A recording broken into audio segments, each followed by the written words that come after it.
imaginer quelque chose qui ressemblerait à un procès au tribunal. Le suspect incriminé se trouverait dans l'environnement. Il provoquerait le diabète, des maladies cardiaques et l'obésité. Mais on ne sait pas ce que c'est au juste. Peut-être que les gens mangent trop ou ne pratiquent pas assez d'activité physique. Peut-être que c'est une nouvelle tendance alimentaire. Ou tout simplement le sucre. On fait une enquête et on trouve de nombreuses pièces à charge contre le sucre. Mais c'est un peu ambigu. On n'a pas de flagrant délit. Il y a quelques témoins qui sont toujours sur le lieu du crime et qui ne possèdent pas d'alibi. Mais les preuves ne sont pas concluantes. Alors qu'est-ce qu'on fait? Le message clé des industriels est qu'il n'y a pas de preuve irréfutable sur les effets mortels du sucre. Tant qu'ils pourront invoquer cet argument et entretenir l'ambiguïté, ils resteront en vie.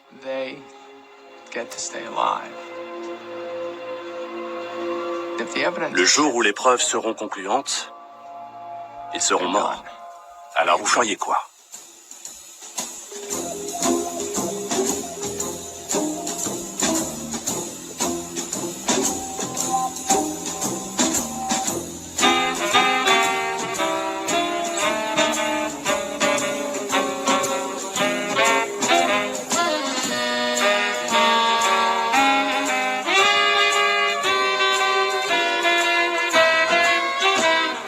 Est-il exact que le sucre est toxique? Comment peut-on poser cette question sans passer pour un alarmiste?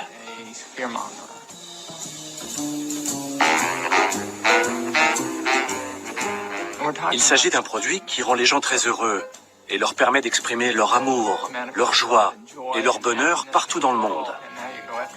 Et voilà qu'on remet en cause cette denrée que les parents donnent à leurs enfants à leur premier anniversaire. Faire le bon choix s'avère difficile.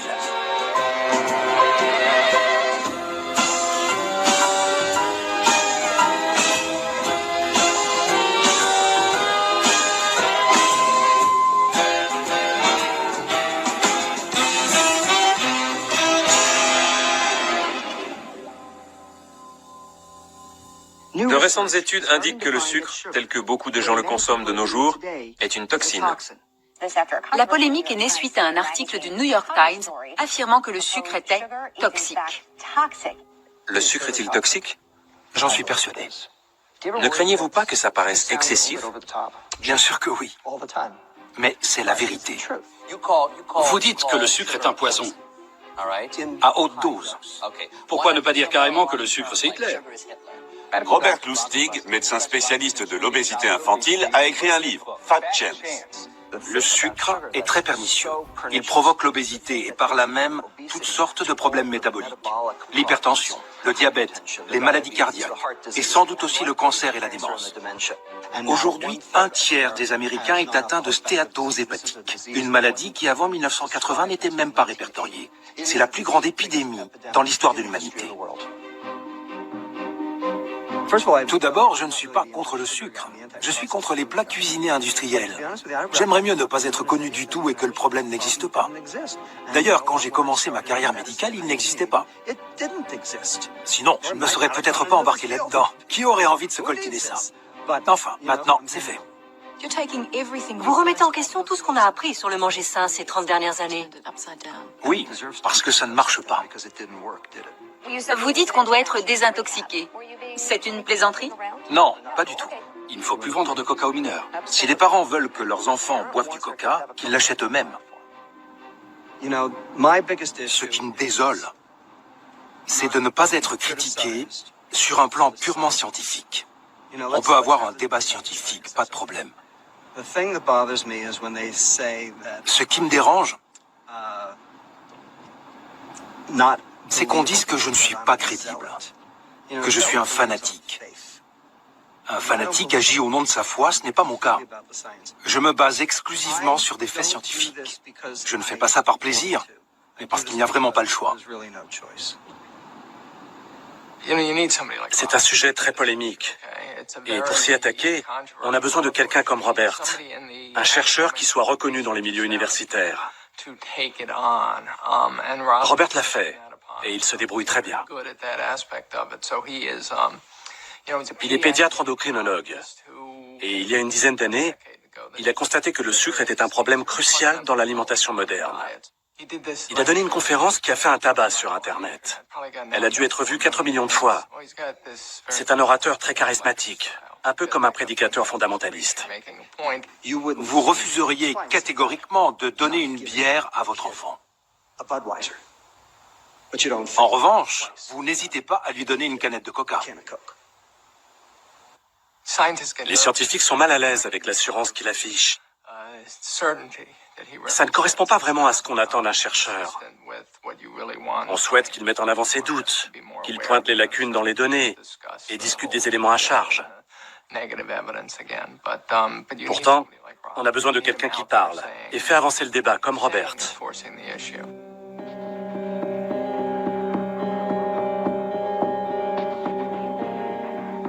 C'est un problème qui vous touche à la maison, qui vous touche au travail. C'est un problème qui a une influence sur vos affaires. Au final, c'est un problème qui affecte le pays et le monde entier. Ça ne concerne pas seulement l'obésité infantile, mon domaine de spécialité qui m'a amené à ce sujet. Ça va bien plus loin. C'est le signe d'une crise sociale.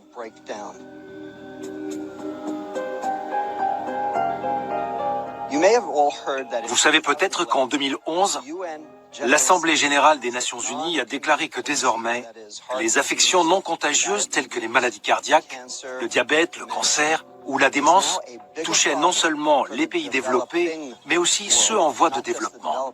Tout le monde était conscient du problème chez nous. Dans les pays africains et asiatiques, en Inde par exemple, le développement de ces pathologies est plus préoccupant que celui des maladies infectieuses, y compris celui du sida. Que s'est-il passé? Pourquoi sommes-nous tous en danger aujourd'hui? Comme ça, d'un coup, dans le monde entier.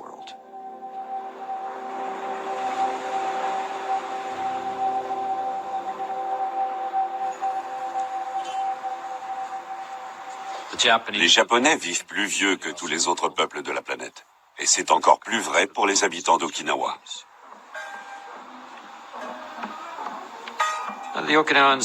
Ils sont moins touchés par la plupart des maladies liées à l'âge.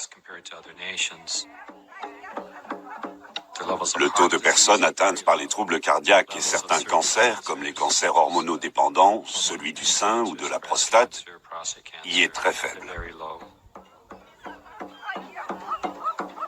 C'est en partie lié à l'alimentation et en partie au mode de vie. Il s'agit d'un régime très sain qui réduit les risques de maladies liées à l'âge. Il fait la part belle aux légumes et apporte un bon équilibre en protéines. Poisson, viande maigre. On peut dire que c'est le régime idéal contre le vieillissement. C'est sans doute pour ça que les habitants d'Okinawa vivent si longtemps. Ou du moins vivaient si longtemps.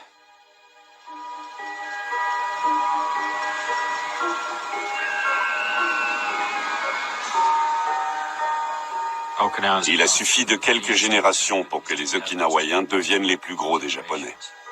C'est un phénomène qui est apparu après la guerre. En général, les jeunes ont un régime alimentaire bien plus occidentalisé que leurs anciens. Ils consomment plus de plats cuisinés industriels, de chips et de sodas, ce qui les expose davantage aux maladies cardiovasculaires, à l'obésité, au diabète. Tous ces problèmes sont liés à une nourriture plus riche en sucre, en sel et en graisse.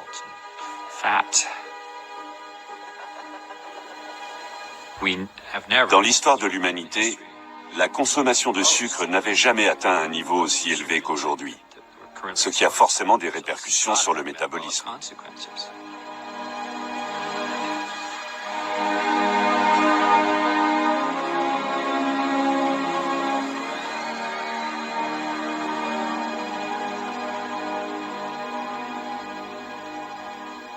Voici l'évolution de notre alimentation au cours des 30 dernières années. 1982 à 2012, consommation de viande, moins 10%, parce qu'on nous a incités à manger moins gras. Fruits et légumes, nous en mangeons toujours autant. Or, on nous dit que nous n'en mangeons pas assez. Enfin, la consommation d'aliments transformés et sucrés est passée de 11,6 à 22,9%. Elle a doublé en l'espace de 30 ans. C'est de là que les industriels tirent leurs bénéfices, alors que nous sommes de plus en plus malades.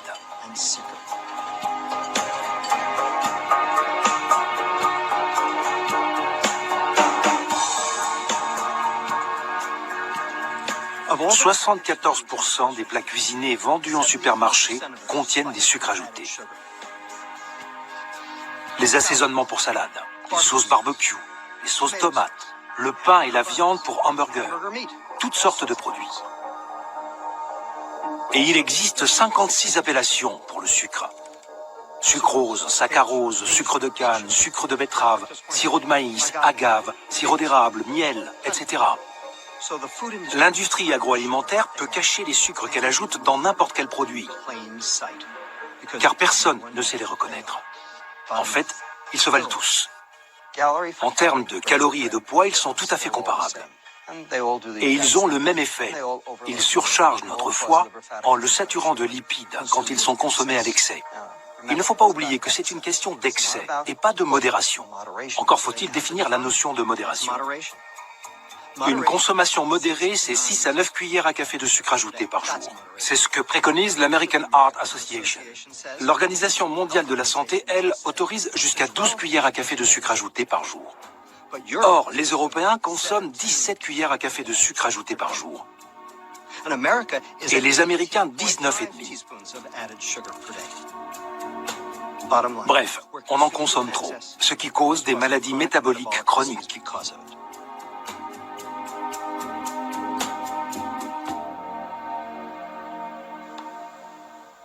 Pendant longtemps, j'ai eu des problèmes de poids. Je détestais porter des pantalons parce que ça faisait ressortir mon ventre. J'étais mal à l'aise quand j'étais assise en classe. Je me sentais encore plus grosse. J'ai atteint mon pic à 14 ans, quand j'étais en troisième. Je pesais 98 kilos.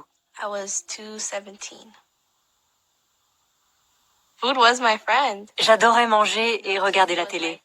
C'était mes amis. Je regardais beaucoup la télé. J'étais renfermée parce que je pensais que tout le monde se moquait de moi ou me critiquait. Je n'étais pas heureuse. La dernière fois que je t'ai vu, c'était en avril 2009. Au fait, bon anniversaire.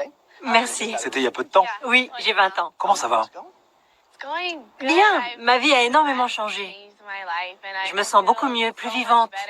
J'ai plus confiance en moi. Quand j'ai commencé à voir le docteur Lustig, j'étais mal en point. J'avais un foie très gros. Mon pancréas était bien trop sollicité pour éliminer tout le sucre qui s'accumulait dans mon organisme. J'avais presque 50% de graisse dans le corps. Je pense que ça vient vraiment de tout ce qu'on mangeait quand j'étais petite. Ma mère n'était pas au courant des mauvais ingrédients contenus dans les produits transformés, surtout dans les fast-foods. Parfois même, avant de manger, je buvais un grand verre de jus de fruits. Et puis j'en buvais un autre pendant le repas. Donc mon corps absorbait beaucoup de sucre. La première fois qu'on s'est vu, ton foie était saturé de graisse. Tu te souviens de l'échographie que tu as faite à 10 ans? Oui. C'était pas brillant.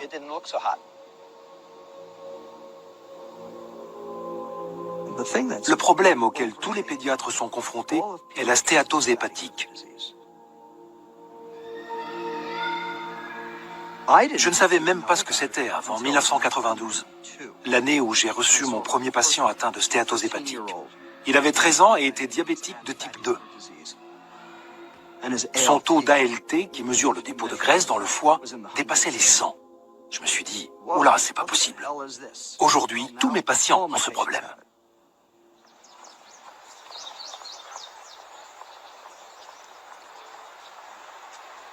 La première fois que je suis allée au centre médical de Denver, ça m'a ouvert les yeux. Alors qu'en cabinet, je faisais surtout des obturations et des couronnes, là, mes patients avaient une carie à chaque dent. ou alors ils avaient une perte osseuse massive. Il m'est arrivé de devoir annoncer à une personne de 45 ans que je devais lui arracher toutes ses dents.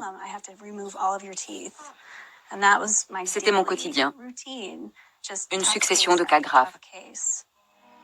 La consommation de sucre était bien souvent la cause principale des maladies que je traitais. Je me suis dit qu'il fallait agir à plus grande échelle. Donc je suis allée à une conférence sur la gingivite et le diabète dans l'Oregon. Il y avait notamment un intervenant qui présentait son livre sur la restauration rapide, et dans les pages consacrées aux boissons, j'ai vu que le thé glacé était surligné en vert, ce qui indiquait que c'était une boisson saine. Là, je me suis énervée. Je suis allée le voir et je lui ai demandé comment il pouvait écrire que le thé glacé sucré était une boisson saine. Il s'est retourné et a dit sur un ton très sévère, « Il n'y a aucune preuve attestant le lien entre le sucre et les maladies chroniques. » J'étais tellement choquée par ce qu'il venait de dire que je ne pouvais même pas lui répondre. Pour moi, il était devenu évident que les lobbyistes exerçaient leur influence sur les conseils qui nous étaient prodigués à cette conférence.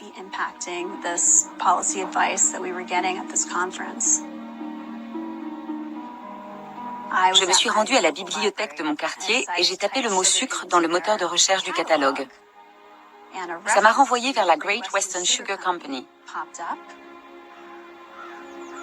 C'est une entreprise qui avait cessé son activité à la fin des années 70. Et elle avait remis certains de ses dossiers aux bibliothèques municipales du Colorado.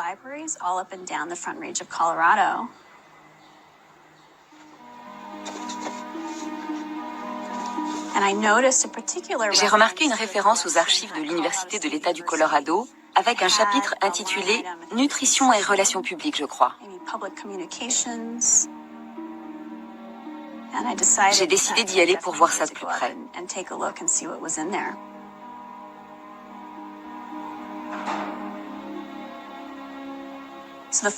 Le premier dossier que j'ai sorti contenait les procès-verbaux du comité des relations publiques. Et les premiers documents que j'ai ouverts comportaient l'entête bleue de la Sugar Association en haut et la mention confidentielle juste en dessous. Je me suis dit, mon Dieu, qu'est-ce que je viens de trouver là? Je n'arrivais pas à croire que c'était un document secret de l'Association des industriels du secteur sucrier. Page après page, il détaillait la stratégie de communication de l'Association des industriels du secteur sucrier dans les années 70.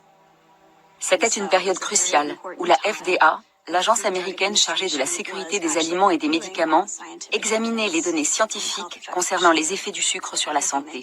Et donc tout ce que la Sugar Association faisait à l'époque de ces documents avait pour finalité d'obtenir l'autorisation de la FDA. Il y avait une photo où l'on voyait les dirigeants de l'association recevoir le Silver Anvil Award, l'équivalent de l'Oscar pour les professionnels de la communication. Le but était de manipuler l'opinion publique sur l'impact sanitaire de la consommation de sucre. Bref, tout ce que je cherchais se trouvait précisément dans ces dossiers. Je donnais une conférence à Denver. Mon livre Why We Get Fat venait de sortir. Et après la conférence, Christine est venue m'expliquer ce qu'elle faisait et pourquoi elle le faisait. Et là, mes yeux se sont illuminés. Voilà comment nous avons commencé à travailler ensemble. Moi à Oakland et Christine dans le Colorado.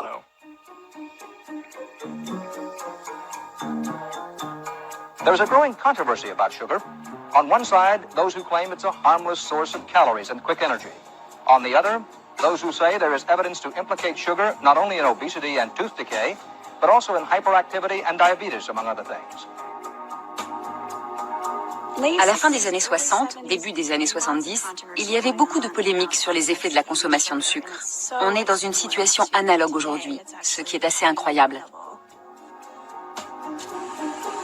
On retrouve les mêmes débats, les mêmes questions et les mêmes recherches. Tant et si bien que l'industrie agroalimentaire a ressenti le besoin de lancer une vaste campagne de communication pour réorienter l'opinion publique.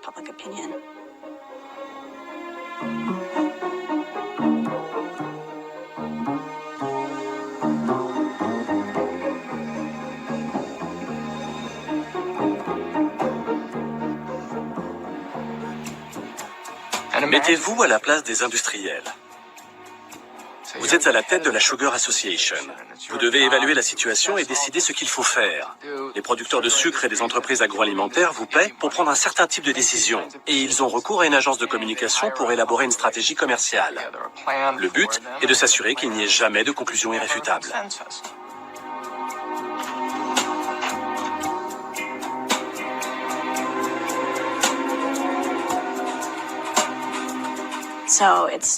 Ils ont financé des programmes de recherche et fait appel à des conseillers scientifiques pour les inciter à donner leur version des faits. Dès le début, c'était vraiment une démarche internationale. Au départ, il y avait les États-Unis, le Canada, Cuba, Haïti. À la fin des années 60, la Sugar Research Foundation s'est rebaptisée International Sugar Research Foundation. Preuve que l'industrie sucrière était menacée à l'échelle mondiale. Maintenant, il y a la Grande-Bretagne, l'Australie, l'Afrique du Sud, la France, la Belgique. Tous ces pays se rassemblent dans un seul et même objectif: ne pas dire que le sucre provoque des maladies.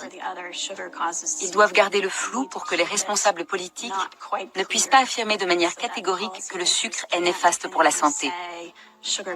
Il faut brouiller le message.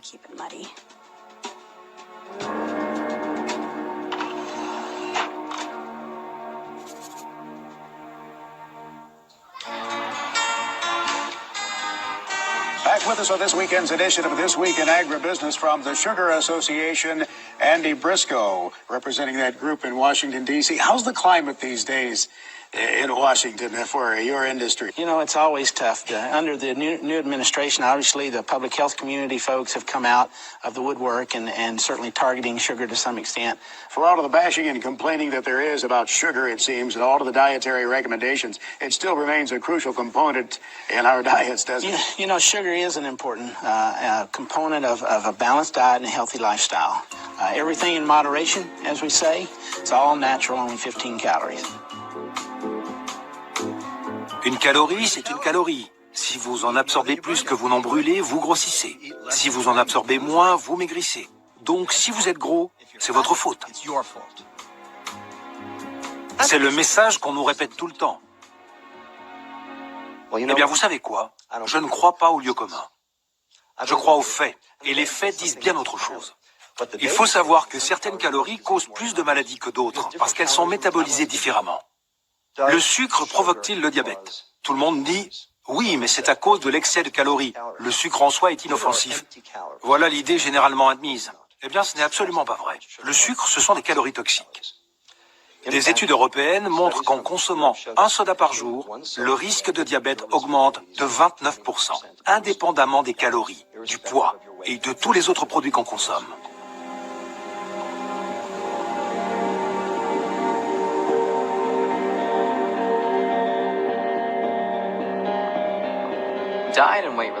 Les maladies liées au surpoids et à l'alimentation pèsent lourd sur les services médicaux, et je suis sûr que ce système va s'effondrer. En aucun cas, nous ne pourrons maintenir la qualité de nos soins médicaux avec la charge croissante des pathologies liées au poids et à l'alimentation. Je pense notamment au diabète de type 2, dont le coût est d'ores et déjà ahurissant, et ce n'est que la partie visible de l'iceberg. Je ne crois pas que l'humanité soit victime d'une épidémie de perte de volonté. Nous sommes des êtres normalement constitués, mais nous vivons dans un environnement qui nous pousse à consommer des calories et du sucre.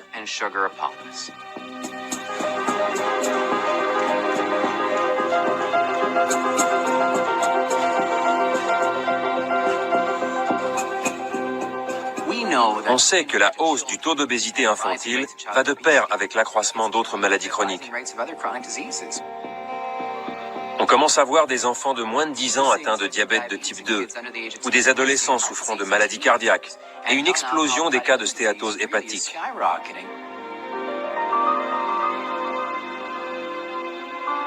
Les patients qui développent un diabète ou des maladies cardiaques à l'adolescence ont très peu de chances d'arriver à l'âge de 70 ans.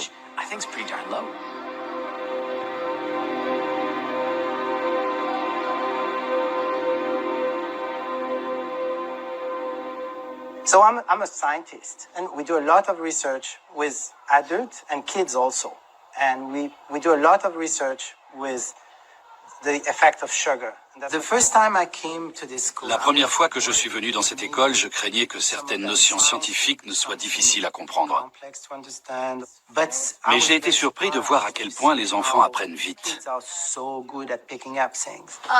heard the liver being described as like a vacuum cleaner that takes all the bad things out of your system, and then it has to find a way to process all of that stuff. And so I think that when you have a lot of sugar or a lot of fat or a lot of alcohol or whatever, then it will, it'll eventually overload your little system that's inside your body. That's exactly right. When you start to have some overflow in the liver, that you start to make fat. And you do that if you have soda, if you have juice, or if you have a lot of sugar coming down. Sugar is Le sucre est composé de deux molécules, le glucose et le fructose. Elles sont différentes et le corps ne les traite pas de la même manière. Le glucose est une source d'énergie qui peut être métabolisée par tous les organes de notre corps, y compris le cerveau. En revanche, le fructose est métabolisé presque exclusivement par le foie. Ainsi, quand on boit une boisson sucrée, le foie est envahi de fructose. J'appelle ça l'effet tsunami. Le foie est donc submergé et se met à transformer le sucre en graisse. Cette conversion d'excès de sucre en graisse peut augmenter le risque de stéatose hépatique, de diabète et de maladies cardiaques. If you made a smoothie with just fruits, would that be worse than just eating a fruit? So if you eat an orange, how many oranges do you eat? One? If you do an orange juice, how many oranges do you need to make an orange juice? A lot. Much more. When you chew on food, it just goes slow and it takes a while. The delivery is different. But if you start to make a juice, you'll have that bang, tsunami effect. The relationship between sugar On connaît depuis longtemps la relation entre le sucre et le foie. Rappelez-vous les Égyptiens. Ce sont eux qui ont commencé à gaver les oies. Les Romains ont pris le relais. Et de nos jours, ce sont les Français qui produisent du foie gras. Mais le procédé reste le même. On gave des volailles avec du sucre ou des glucides pour obtenir du foie gras. And that was creating a fatty liver. The credit to the American industry is L'industrie américaine reprend ce principe, mais au lieu de l'appliquer sur des volailles, elle l'applique sur nous. Toutes ces boissons, ces sodas, constituent un gavage agréable dont on n'a même pas conscience, mais qui n'en produit pas moins les mêmes effets que la fabrication du foie gras. Ces produits sont de formidables instruments parce qu'ils nous procurent du plaisir. On n'a pas l'impression d'être gavé.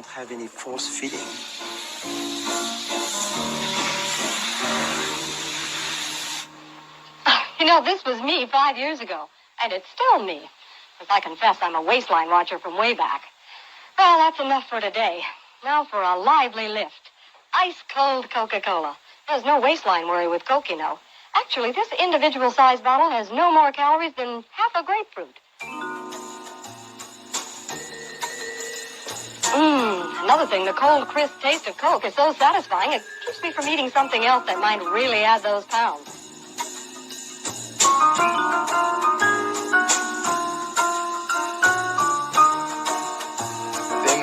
Dans les années 60, les Américaines deviennent très attentives à leurs lignes. Elles se mettent au régime et l'industrie répond à leurs attentes. L'idée des sodas light voit le jour. Les cyclamates, et en particulier la saccharine, inondent le marché. La Sugar Association voit là une menace. Alors elle consacre d'énormes sommes d'argent à des travaux de recherche pour voir si ces produits sont inoffensifs ou pas. Bien sûr, elle veut démontrer qu'ils sont néfastes, et elle y parvient. There's a good deal of sourness, not to say bitterness, in the reaction to the ban on saccharin. There were complaints the Food and Drug Administration banned a useful product on the basis of skimpy evidence. À la fin des années 60, un article du New York Times révèle qu'un dirigeant de l'industrie sucrière a financé des études destinées à prouver que les cyclamates sont cancérigènes.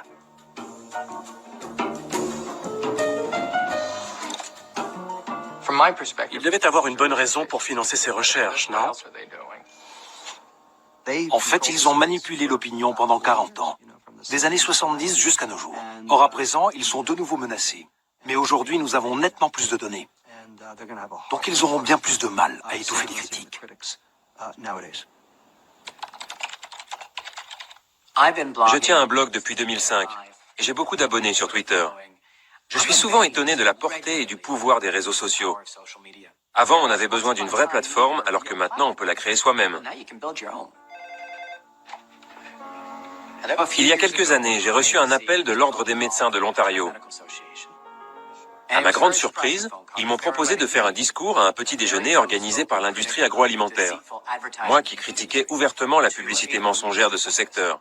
Donc j'ai préparé un discours, réservé un billet d'avion, annulé un tas de rendez-vous à mon cabinet, trouvé un... 2 jours avant le départ, l'Ordre des médecins m'a appelé pour me dire que l'industrie agroalimentaire ne voulait plus de moi. Mon associé m'a dit, « Puisque c'est annulé, pourquoi ne mets-tu pas ton discours en ligne ?» C'est ce que j'ai fait. Quel aurait été l'intérêt de parler à 50 personnes qui se fichent de ce que j'ai à dire, alors qu'aux dernières nouvelles, ma vidéo a été vue plus de 270 000 fois. Je vais vous parler des pratiques de l'industrie agroalimentaire. Je n'irai pas par 4 chemins.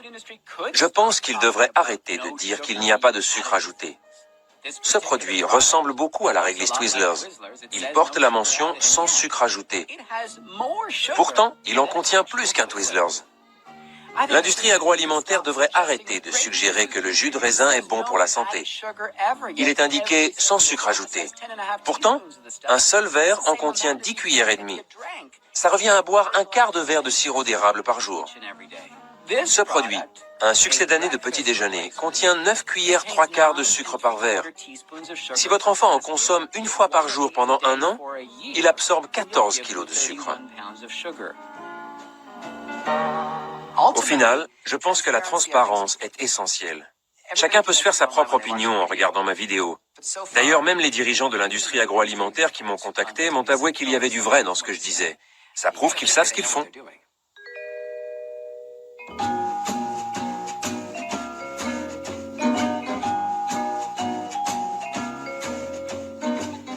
Ce n'est qu'à partir des années 60 qu'on a commencé à rassembler des données sur la nocivité du sucre. You see, up till a little while ago, up to say 200 or 300 years ago, the average consumption of sugar in this country was about 4 pounds a year. And that's splendid. I'd be very happy if everybody had 4 pounds of sugar a year. They eat 100 pounds. Le leader du mouvement anti-sucre était un nutritionniste anglais qui s'appelait John Yudkin. En 1972, il avait écrit un livre intitulé « Pur, blanc et mortel », dans lequel il affirmait que le sucre blanc était néfaste. Il livrait beaucoup de données qui montraient que le sucre posait problème et qu'il fallait en réduire la consommation. Dans l'autre camp, il y avait Ancel Keys. Lui prétendait que c'était les graisses alimentaires qui étaient nocives. Il y a donc eu une bataille entre ces 2 hommes. Qui a gagné? Et pourquoi? L'un des scientifiques qui inquiétait le plus l'industrie sucrière était John Yudkin.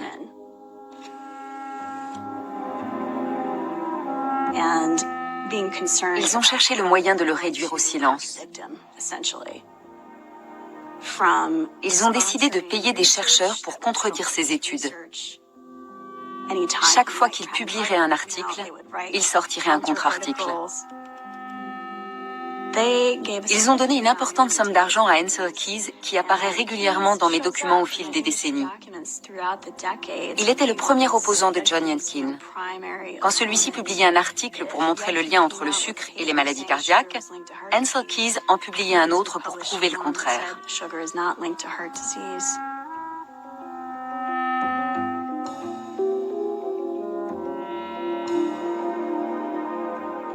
Les chercheurs m'avaient averti que si j'entreprenais des recherches sur le sucre, on m'accuserait de faire comme Yudkin. On le prenait pour un charlatan et un fanatique. À l'époque, le monde était divisé en deux camps. Le premier, minoritaire, pensait que Yudkin avait raison. Et le deuxième, l'écrasante majorité des chercheurs, adhérait à la thèse de la nocivité des graisses alimentaires.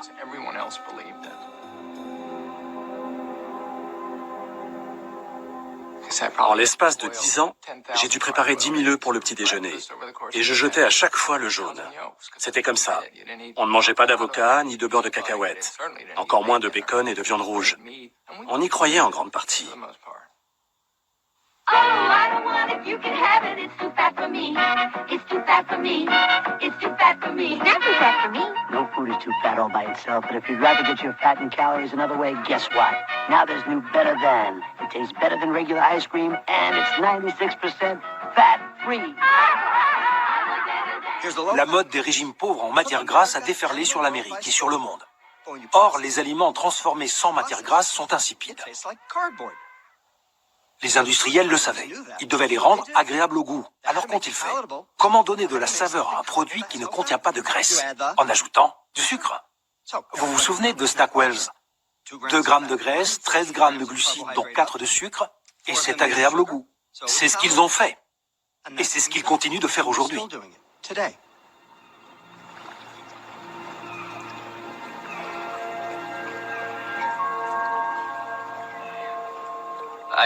Je suis l'exemple type de la personne qui a suivi tous les régimes préconisés en Occident.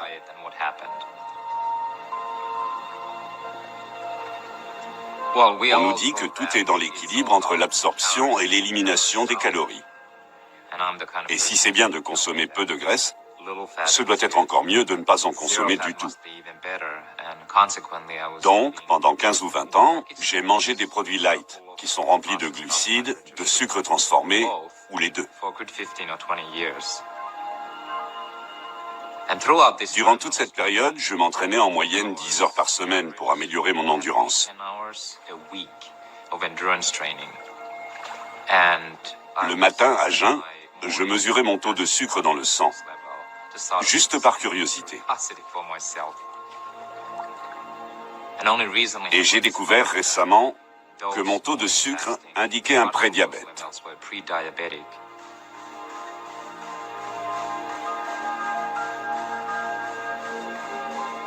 Il ne consommait même pas les pires produits. Il mangeait des flocons d'avoine et des barres chocolatées. Ce qui n'est pas génial, mais ce ne sont pas des cookies ni des crèmes glacées. Malgré tout, il avait un prédiabète. Qu'est-ce que ça doit être pour les gens qui ont une alimentation nord-américaine typique? Il est la preuve vivante que l'activité physique ne change pas vraiment la donne. Tout est dans l'alimentation. Si vous êtes une personne normale et que vous ne faites pas 10 heures de sport par semaine, quel est l'impact sur votre corps, sur votre santé? Sachant que moi déjà j'ai failli devenir diabétique.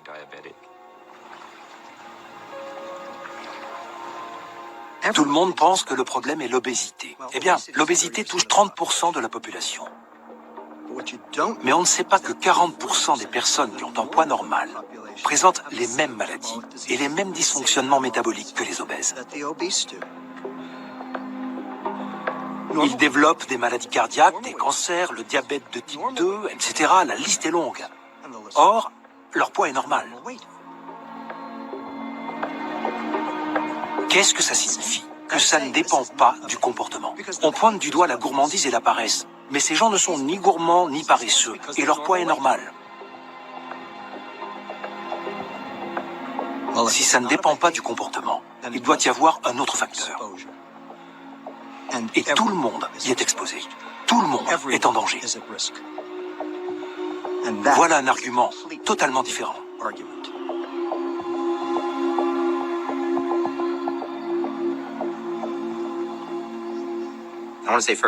Je tiens d'abord à dire que j'ai beaucoup de respect pour le professeur Lustig.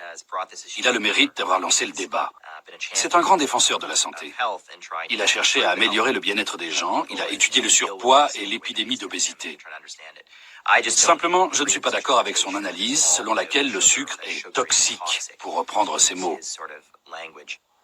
Le développement de l'obésité est lié à la surconsommation de calories en général. Nous en consommons trop. Pour certaines personnes, c'est le sucre. Pour d'autres, les protéines animales. Pour d'autres encore, les féculents raffinés ou bien les produits à base de pommes de terre comme les frites et les chips. Pour la majorité, c'est sûrement la combinaison de tous ces aliments. Je ne crois pas que toutes les calories soient équivalentes. La nocivité du sucre est liée à son apport calorique. Si on en absorbe autant, c'est parce qu'il nous donne du plaisir. Le sucre, c'est bon, c'est délicieux, tout le monde ou la majorité d'entre nous en raffole. De même, le gras peut procurer des sensations très agréables en bouche. Donc, l'association gras plus sucre est un régal absolu. C'est pour ça qu'on en consomme à l'excès. Ça ne fait aucun doute et je ne cherche pas à défendre le sucre. Simplement, je pense qu'un aliment pose problème quand il provoque un excédent de calories.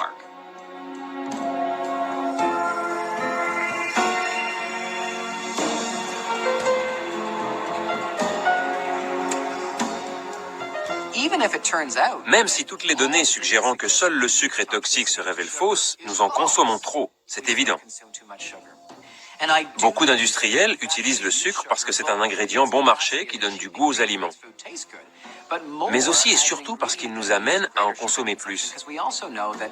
Nous savons tous qu'un palais habitué à de fortes doses de sucre en réclame toujours plus.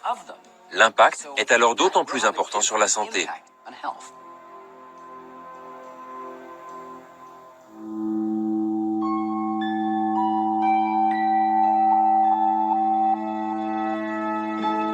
What will your last 10 years look like? The average Canadian will spend their last 10 years in sickness. Change your future at makehealthlast.ca. Au Canada, nous avons la Fondation des maladies du cœur et de l'AVC. C'est un organisme qui finance des travaux de recherche et des programmes de prévention santé. Il est membre de différents conseils d'administration et comités de sélection. Donc, les consommateurs lui font confiance. Il est notamment à l'initiative d'un programme qui s'appelle Visée Santé. Il s'agit de mettre un logo avec une petite coche sur les emballages de certains produits, pour indiquer aux gens que ce sont des aliments sains et bons pour eux et qu'ils sont certifiés par les diététiciens de la Fondation. Parmi les produits qui portent le logo, il y a les gommes aux fruits et les rouleaux de fruits qui contiennent plus de sucre que les bonbons.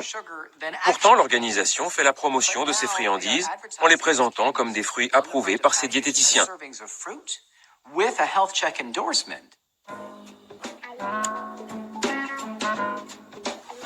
Bonjour, je suis le docteur Yoni Friedhoff et aujourd'hui je vais vous parler de ce produit. Les entreprises paient 20 000 $ par an pour avoir ce logo sur l'emballage de leurs produits et faire croire aux parents que ce sont des aliments sains. Je ne pense pas que des produits composés à 80% de sucre, le reste étant de l'eau, un tout petit peu de vitamines et une bonne dose de marketing, soient bons pour la santé. Ces 17 petites gommes contiennent autant de sucre qu'une barre Twix. Pour obtenir la même quantité de sucre avec des fruits, votre enfant doit consommer ce bol rempli de fraises, soit 500 grammes de fraises.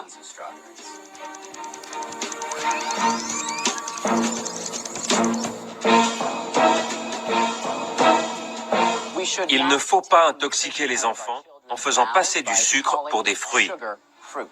Avec ce type de produit certifié par le programme Visée Santé, nous offrons des alternatives aux parents qui cherchent à intégrer des fruits et légumes dans l'alimentation de leurs enfants. Si vous lyophilisez du jus de fruits, vous obtenez du sucre, et rien d'autre. Oui, sur le papier, en théorie, c'est fait à partir de fruits. Le sucre contenu dans le jus provient de fruits, mais c'est juste du sucre. Que l'industrie trompe les gens est une chose, mais que la Fondation des maladies du cœur en fasse autant, c'est de l'abus de confiance.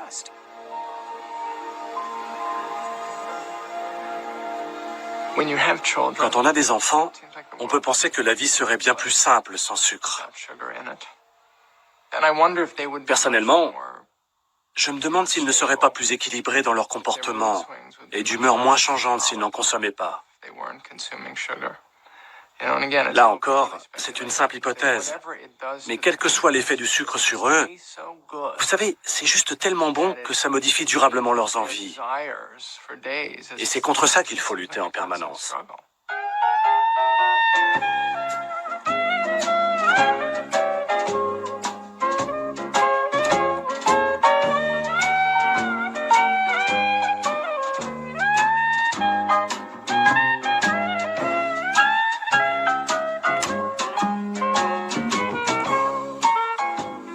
binge last night, and I ate, It's really strange because I feel guilty now, like I'm confessing to this terrible crime. But I ate a whole bunch of cookies and drank a lot of chocolate milk and ate some ice cream. Just kept going. J'avais entendu dire que le sucre occupait une place prépondérante dans notre alimentation et pouvait nous nuire. Il m'a donc paru nécessaire de faire ce film. This year, we can each expect to consume, on the average, over 129 pounds of sugar, 5.5 ounces every day. This huge increase in sugar consumption is the most sudden and drastic change man has made in his eating habits in all his 50 million years of existence. Les gens ne savaient pas. Le diabète et l'obésité commençaient à se répandre. Les chercheurs pointaient du doigt nos habitudes alimentaires, et notamment notre consommation de sucre. On the basis of our studies is that certain risk factors involved with both heart disease and diabetes are increased when sucrose is consumed. 30 years ago, Il y a 30 ans, Sheldon Reiser et moi avons entrepris des recherches sur le sucre. Et je suis très étonnée que les gens se rendent compte seulement aujourd'hui que c'est mauvais pour eux. Nous avons réalisé ces études il y a 30 ans. Et la quantité de sucre qui était alors consommée entraînait déjà une augmentation de la tension artérielle, du cholestérol et du taux de triglycérides.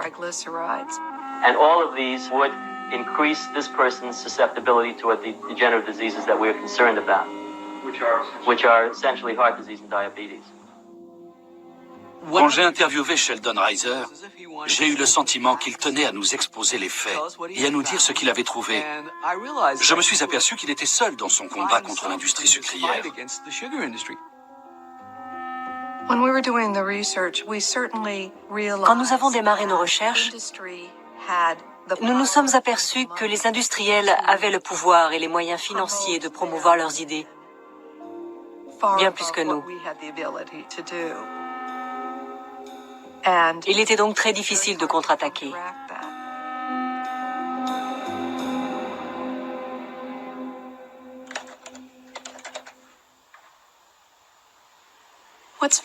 Les recherches financées par les industriels du secteur sucrier étaient clairement destinées à préserver leur chiffre d'affaires. On ne peut pas obtenir de réponses qui les remettent en cause si on ne pose pas les bonnes questions. Ils voulaient contrôler les questions abordées par les chercheurs. Par exemple, on ne sait toujours pas quelles sont les causes du diabète. Pourquoi ? Ça s'explique en partie par le fait que l'industrie sucrière influençait les instituts américains de recherche médicale et leur disait « Il ne faut pas s'inquiéter de la consommation de sucre. Le problème, c'est l'obésité.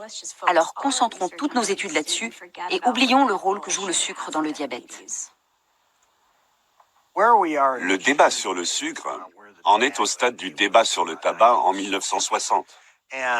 Dans les anciennes publicités de cigarettes, on peut voir par exemple, la plupart des médecins fument des camels. C'est bon pour votre zone T, votre gorge. On retrouve la même stratégie dans les campagnes des cigarettiers que dans celle de l'industrie sucrière.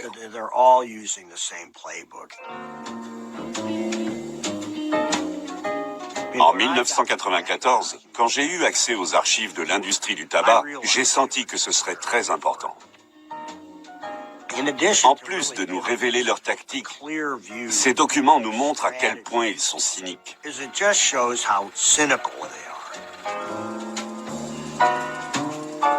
Unlike a drug or unlike alcohol, a cigarette smoker, even at 12 o'clock at night, driving home in a car, can make a clear and rational decision that they don't want to smoke anymore. Nicotine is an addictive drug. What the smoker does when he smokes, it's self-administered drug delivery to reach a target level. From a leading anti-smoking activist. Well, I mean, you're going on and on, Stan, and you're using zealous fashion in delirium. Il m'a fallu du temps pour mettre la main sur ces dossiers. Je me souviens avoir dit, ces types sont vraiment horribles, ce qu'ils font est affreux. En réaction, on m'a tapoté sur la tête et on m'a dit, Stan, c'est bien gentil de penser ça, mais tu es un peu parano. On ne me prenait pas au sérieux. Mais quand l'information a été divulguée, pour reprendre leurs propres mots, les gens étaient choqués et ne pouvaient plus nier.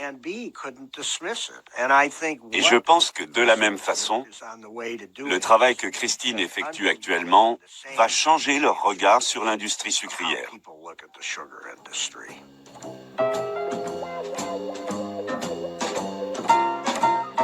2 weeks ago, a nutrition expert told Congress the breakfast cereals widely advertised on television and elsewhere were often full of calories and not much else. Can't get enough of that Sugar Crisp, Sugar Crisp. Sugar Crisp. Sugar Crisp is tumbled through sugar and honey and comes up tasting like 101 sweet buns. I can't get enough of that Sugar Crisp, Sugar Crisp. Well, today, the cereal industry responded with its experts. One was Dr. Frederick Stare, chairman of Harvard University's nutrition department. He said that on the contrary, a breakfast including dry cereal was as good as bacon and eggs, or better. Popeye's spinach does not begin to compare with the overall worth of breakfast cereal with milk, any cereal. Entre Fred Stare et l'industrie sucrière, c'est une longue histoire. Ils ont commencé à travailler ensemble dès 1952. Fred Stare était directeur du département de nutrition à l'Institut de santé publique de Harvard. Il n'y avait pas plus crédible que lui. Son département de Harvard reçoit de l'argent de l'industrie sucrière depuis les années 40. Et il s'agit de sommes importantes, des centaines de milliers de dollars. À l'époque, c'était beaucoup d'argent. À partir des années 70, Fred Stare est devenu le principal porte-parole des industriels à travers leur campagne de communication. Il intervenait à la radio et dans les émissions matinales à la télé pour diffuser leur propagande. In general agree that there are very serious problems with the American diet. Oh, I disagree with that. The only trouble with the American diet is you eat too damn much, that's all. I mean, if you wouldn't eat so much and have a little less fat, you'd be in much better shape. Il avait une rubrique dans un journal qu'il pouvait utiliser pour faire passer n'importe quel message. Il a écrit des livres à succès. Il était membre du comité de nutrition de l'American Heart Association. Fred Stare a fortement influencé nos connaissances concernant l'alimentation et les effets du sucre sur la santé. As you know, there are reports citing possible links between sugar and heart disease, diabetes, obesity, tooth decay, hypertension. Yes. Now, sugar alone, I know, is not responsible for any of these diseases, but certainly the risks associated with a high consumption of sugar are demonstrably large. I'd have to disagree. The risks associated with a high consumption of calories are demonstrably large, but not with sugar. L'une des premières commandes de l'industrie sucrière pour sa campagne de communication fut un argumentaire destiné à la rédaction d'un document intitulé « Le sucre dans l'alimentation de l'homme ». Ils ont fait appel à Fred Stare qui a rassemblé un groupe de chercheurs acquis à l'idée que les graisses et le cholestérol sont les principaux problèmes. Or, aucun d'eux n'était spécialisé dans la recherche sur le sucre.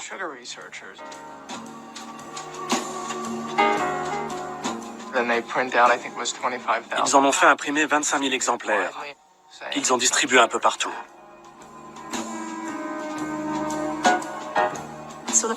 Le premier document que j'ai trouvé portait sur la publication de ce livre blanc.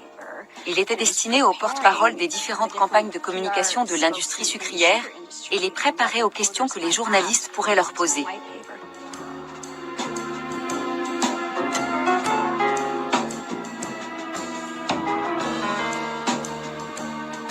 Ce livre avait été financé par une subvention sans restriction. En consultant les dossiers de l'industrie du tabac, et parce que Fred Stare avait aussi des liens avec cette filière, on sait ce qu'une telle subvention signifiait pour son département de Harvard.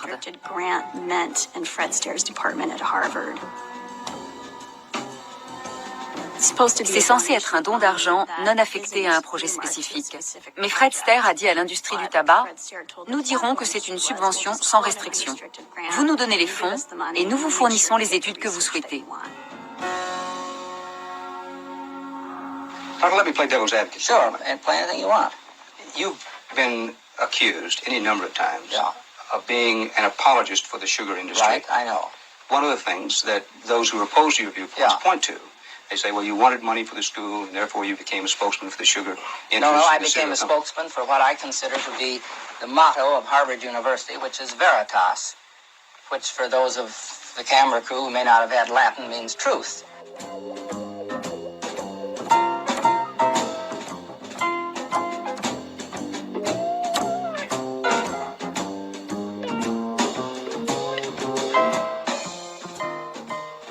Si autant de programmes de recherche sont financés par l'industrie, c'est entre autres parce que le gouvernement a fortement réduit son budget dans ce domaine.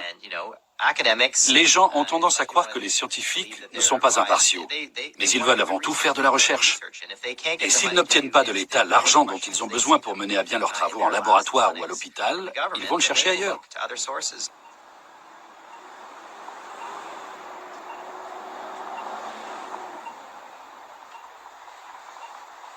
Il y a une différence fondamentale entre le tabac et la nourriture. C'est qu'on n'a pas besoin de tabac. Mon but est de détruire l'industrie du tabac. Par contre, on a besoin de manger. Je ne cherche donc pas à détruire l'industrie agroalimentaire.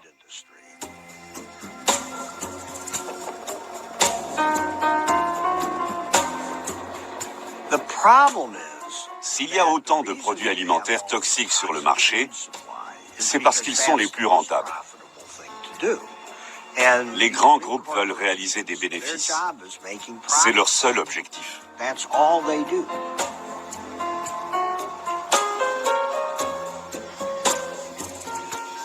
C'est vrai que les acteurs de la filière agroalimentaire doivent participer à la résolution du problème, parce que nous voulons qu'ils continuent à produire de la nourriture. Mais dire que nous pourrons négocier avec eux et trouver une solution ensemble revient à penser qu'ils accepteront de gagner moins d'argent. Et ça, c'est hors de question pour eux. C'est un peu comme avec les industriels du tabac dans les années 70. À l'époque, l'Institut américain du cancer avait tenté de collaborer avec eux pour créer des cigarettes moins nocives. Les bonnes âmes pensaient coopérer avec l'industrie du tabac. Mais quand on consulte les archives des entreprises, on peut lire « Regardez la poudre qu'on leur jette aux yeux, nous collectons des informations sur ce qu'ils font. » Bref, ça a été un désastre. Pourtant, aujourd'hui, certains grands chercheurs et directeurs de fondations pensent toujours qu'il est possible de travailler avec les industriels, de s'associer avec eux. Mais ça ne marchera jamais.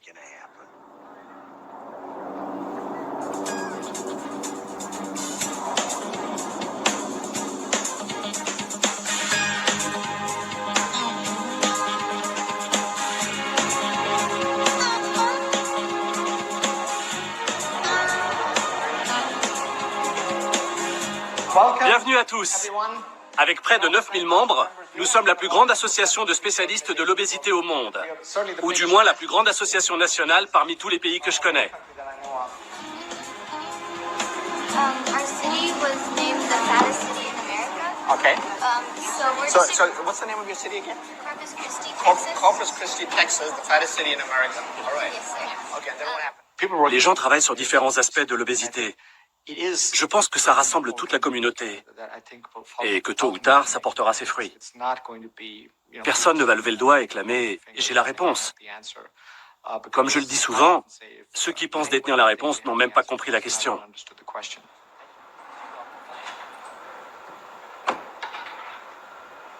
Trois sommets ont été organisés par le Réseau canadien contre l'obésité, chacun d'eux en partie sponsorisé par les industriels. Mais celui-ci est le premier exclusivement parrainé par une chaîne de fast-food et un fabricant de boissons sucrées.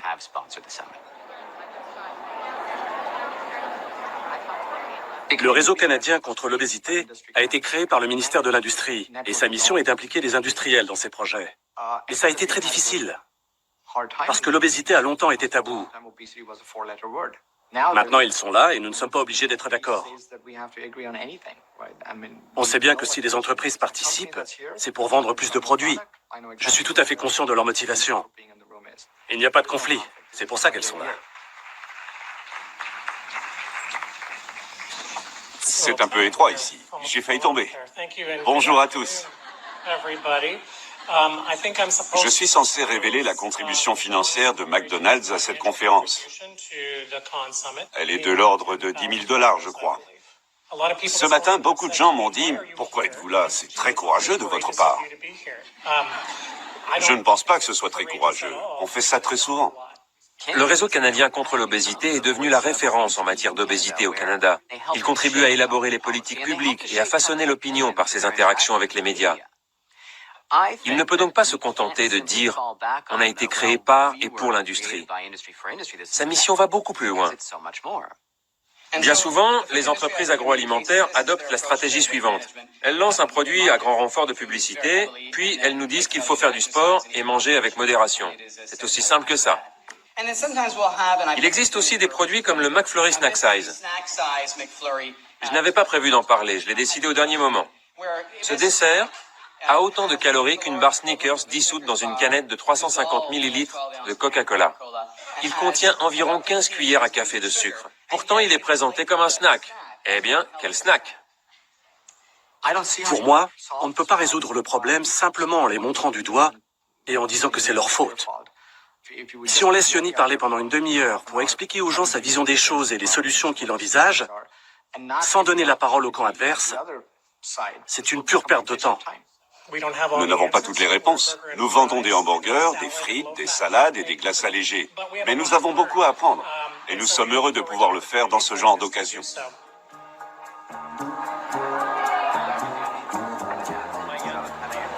If you need any information, like if you want to do a little article or link to my website or put up a video or whatever, let me know. Si le réseau canadien contre l'obésité dépend de l'argent que lui verse l'industrie agroalimentaire, il sera bien moins enclin à divulguer des informations ou à élaborer des politiques allant à l'encontre des entreprises qui le financent. On en a un bel exemple avec l'Association canadienne des boissons et Coca-Cola. Voilà un secteur qui est mûr pour le changement. Les projets de taxation et de réglementation sont sur la table. Et je serais choqué qu'une quelconque initiative soit chaperonnée par le réseau canadien contre l'obésité, vu qu'il est de mèche avec l'Association canadienne des boissons et Coca-Cola.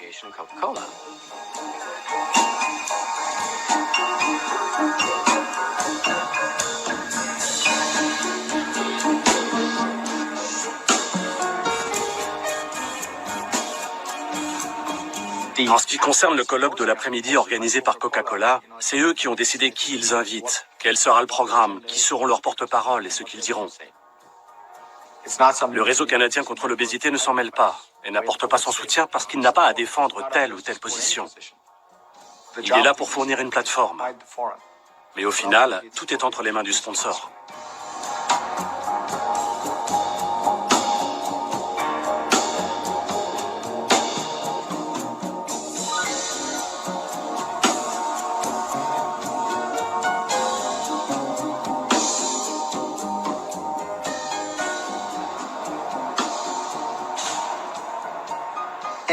Chaque fois qu'un secteur industriel a proposé de s'autoréguler, ça a été la catastrophe.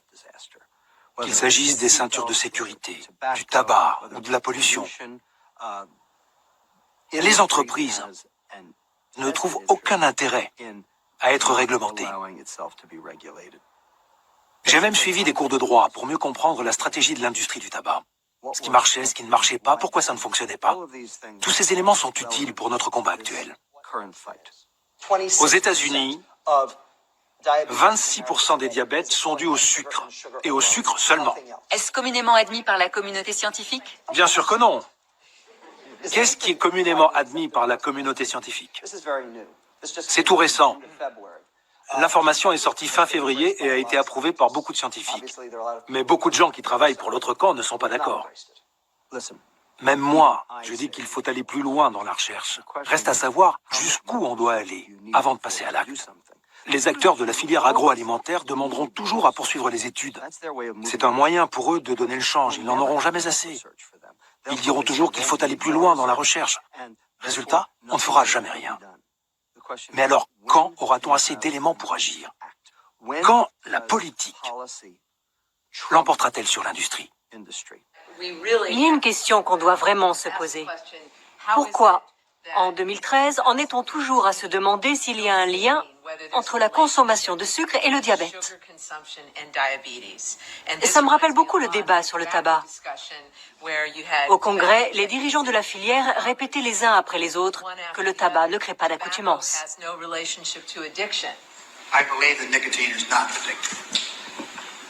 I believe that nicotine is not addictive. And I too believe that nicotine is not addictive.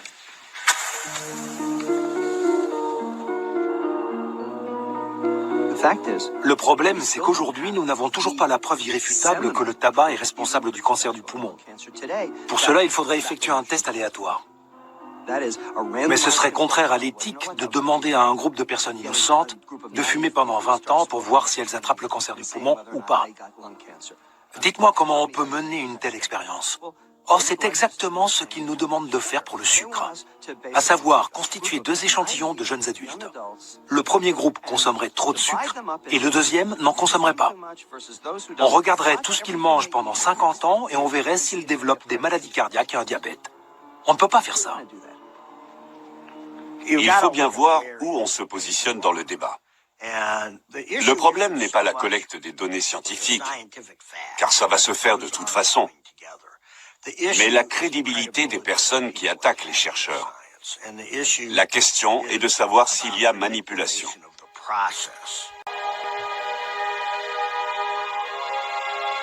In Washington today, a coalition of health and consumer groups asked the Food and Drug Administration to put a limit on the amount of sugar allowed in breakfast cereals. Their petition to the FDI also asked that a health warning similar to the one on cigarettes be required on cereals which exceed the sugar limit.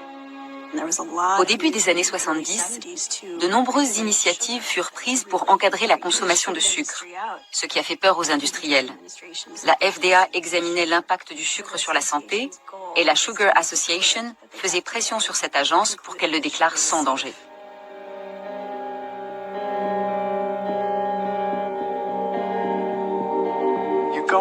La FDA effectue des recherches sur le sucre. Imaginez le tollé si elle conclut qu'il ne doit pas être considéré comme un aliment sans danger, qu'il est potentiellement toxique. C'est s'attaquer à de puissants groupes.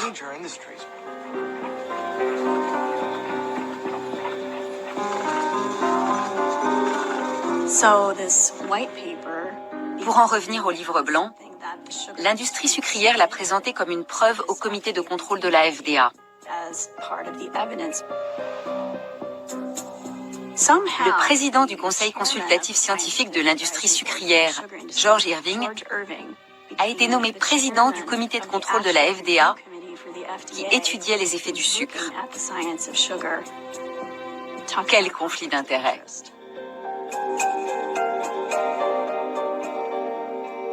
Et qui sont-ils allés chercher? Ils auraient pu s'adresser à John Yudkin. C'était la voix de la raison. Ou alors, ils auraient pu s'adresser à Sheldon Reiser. Ils auraient pu le faire. Mais non, ils ont fait appel à l'industrie sucrière.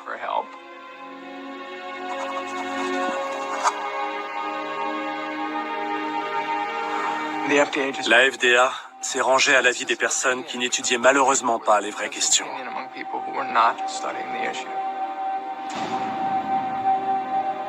L'industrie sucrière fanfaronne.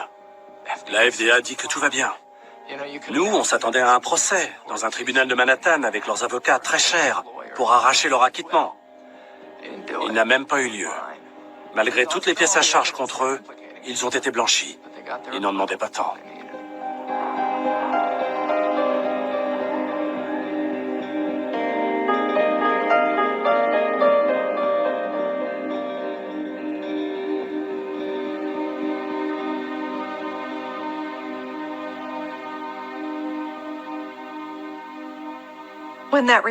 Quand le rapport a été publié, nous nous sommes dit qu'ils n'avaient pas tenu compte de nos recherches, qu'ils se trompaient et que nous avions raison. Sheldon Reiser était très déçu que nous ayons été déboutés. S'il avait été simplement question d'une substance chimique, présente dans une dizaine de produits et facilement remplaçable par une autre, la FDA aurait fait son travail. Mais là, on parle quand même du sucre.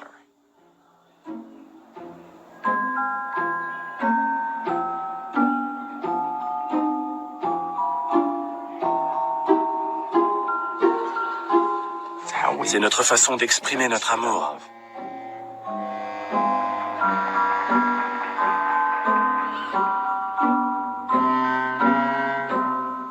Citez-moi une fête où on ne consomme pas de sucre.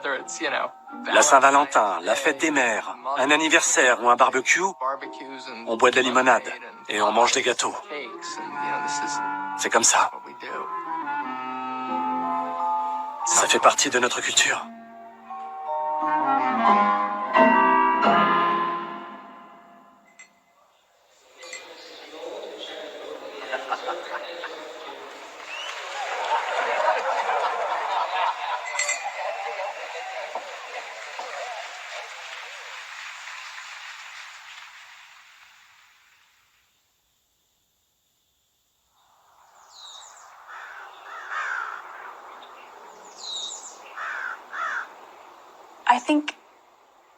J'estime que c'est une injustice.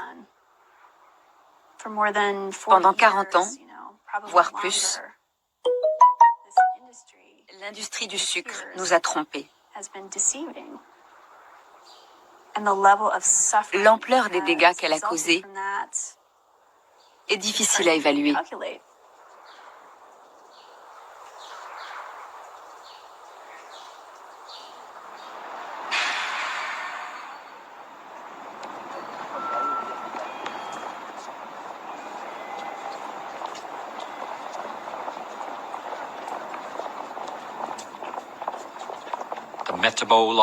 La loi Metabo est en vigueur ici au Japon.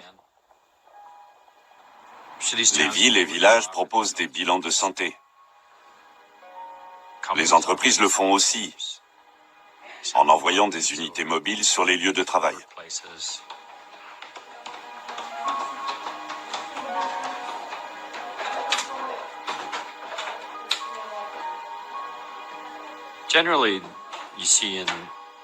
En général, les Asiatiques sont plus sujets aux maladies liées à l'obésité, telles que le diabète. Alors, ils s'efforcent de trouver des solutions.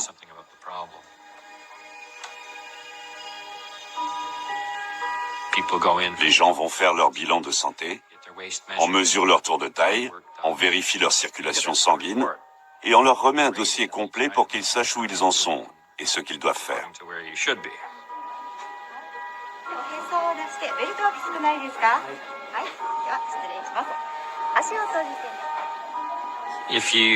Si vous dépassez un certain seuil, que votre tour de taille est trop élevé par exemple, on vous le signale. Si vous avez trop de résultats dans le rouge, l'infirmière vous appelle pour vous inviter à consulter.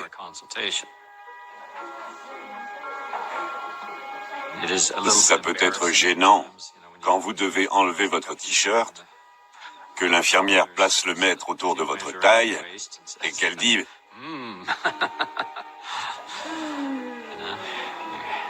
Vous avez pris un peu de poids par rapport à l'an dernier. » L'État japonais est protecteur. D'une certaine façon, il materne ses citoyens.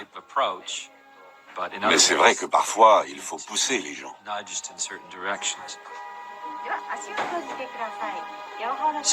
Ce genre de campagne a porté ses fruits au Japon.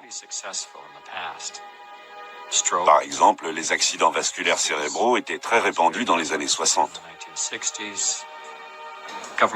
Le gouvernement a pris des mesures fortes, si bien que la consommation de sel a diminué et que la mortalité due aux AVC a chuté d'environ 80%.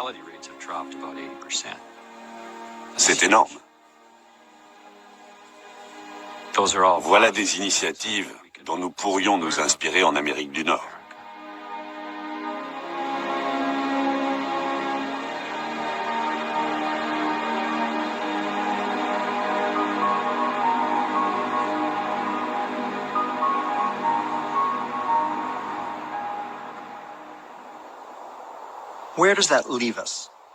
On en arrive à la question de la liberté. Les libertariens protestent. Attendez, ne me dites pas ce que je dois manger. Eh bien, vous savez, on vous dit déjà ce que vous devez manger. Où étiez-vous ces 40 dernières années quand on a changé votre nourriture sous votre nez? Vous êtes-vous rebellé? Les libertariens disent que le gouvernement sorte de ma cuisine. Moi non plus, je ne veux pas de lui dans ma cuisine. Sauf si quelqu'un d'encore plus dangereux s'y trouve déjà.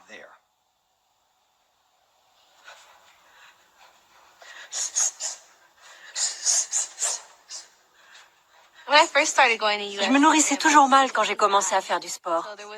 Donc il n'y avait pas vraiment de résultats. Et je n'étais pas assez informée sur les aliments transformés et les efforts qu'il faut fournir pour éliminer une barre chocolatée, par exemple. Une petite barre chocolatée annule les effets d'une course de 8 km.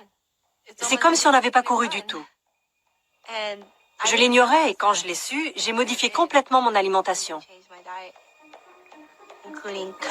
J'ai complètement renoncé au fast-food et aux préparations surgelées. Je me suis mise à manger bien plus de légumes et d'aliments frais. J'ai remplacé mon jus de fruits par un fruit. C'est beaucoup mieux comme ça. Ça me rassasie autrement. Je fais le plein d'énergie.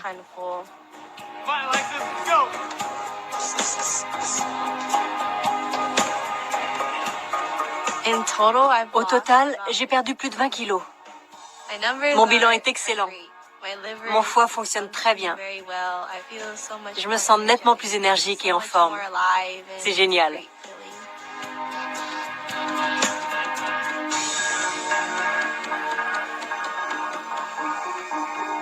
Quand les enfants arrêtent de manger des produits transformés, leur dysfonctionnement métabolique disparaît. Ils perdent du poids, ils se sentent mieux. Ils ont de meilleurs résultats à l'école. Leur vie change. Une certaine quantité de sucre est nécessaire. Mais il ne faut pas en consommer plus que nécessaire.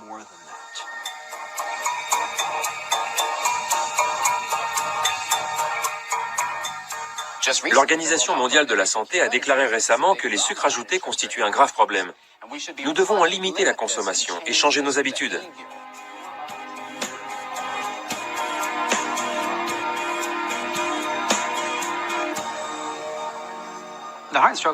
La Fondation des maladies du cœur et de l'AVC a été formidable. La veille du jour où ils devaient annoncer la nouvelle, ils sont venus à mon bureau pour m'en informer en personne. Ils m'ont dit qu'ils en avaient longuement discuté et avaient décrété que ça ne pouvait plus continuer comme ça. La meilleure chose à faire pour la Fondation, et plus encore pour les Canadiens eux-mêmes, était de dire « on arrête ce programme ».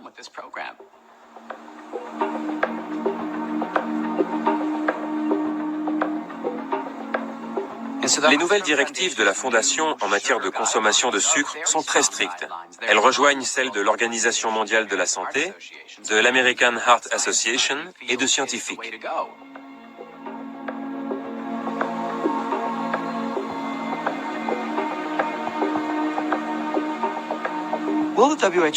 L'OMS aura-t-elle un impact en Europe et en Asie? Possible. C'est difficile à dire pour le moment. En tout cas, c'est ce qu'il faut faire. Et ils l'ont compris. Le lobby du sucre est très puissant. Et pour autant que je sache, l'EFSA, l'Autorité européenne de sécurité des aliments, est directement impliquée dans la catastrophe qui frappe actuellement l'Europe.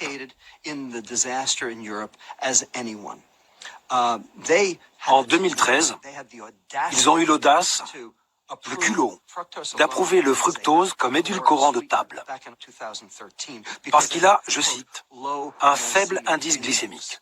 Bien sûr que le fructose a un faible indice glycémique. C'est du fructose. Il augmente non pas le taux de glucose, mais le taux de fructose dans le sang, ce qui est 7 fois pire. Le problème du fructose n'a rien à voir avec l'indice glycémique. À mon avis, il faut réformer l'EFSA. Et rapidement. Voici un rapport d'une banque internationale d'investissement, le Crédit Suisse, sur le sucre. Je cite.